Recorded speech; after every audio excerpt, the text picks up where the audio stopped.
বাজার থেকে নিয়ে চলে আসলাম ছোট চিংড়ি। কী দিয়ে বানিয়ে নেবো বলো তো? একদম দেশি ওলকপি দিয়ে, দেখতেই পাচ্ছ।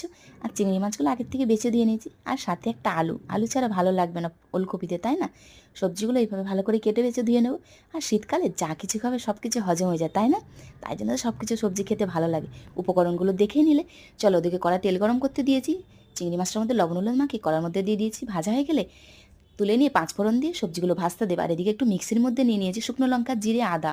চলো, ওটা লাল লাল করে ভাজা হয়ে গেলে এখানে মিক্সি করে নিই। তারপর মশলাটা ওর মধ্যে দিয়ে নেড়ে চেড়ে লবণ হলুদ দিয়ে জল ঢেলে ঢাকা লাগিয়ে দেবে। ফুটে গেলে একটু শিলের মধ্যে সর্ষে নিয়ে নিয়েছি, চিংড়িগুলো দিয়ে সর্ষেটা দিয়ে একটু ভালো করে ঢাকা লাগিয়ে দিয়ে তারপর এদিকে তাবার মধ্যে দিয়ে নিয়েছি গোটা ধনে জিরে। চলো, গরম করে নিয়ে ভালো করে গুঁড়ো করে নেব। তরকারিটা একদম মাখো মাখো হয়ে গেছে, সত্যি দারুণ টেস্টি হয়েছিল। কিন্তু চলো, মশলাটা দিয়ে নামিয়ে নেব। খেয়ে বানিয়ে দেখবে, আর দিদিকে একটা ছোট্ট করে সাবস্ক্রাইব লাইক করে দেবে। পাশে তো আছো, আরও পাশে দেখো।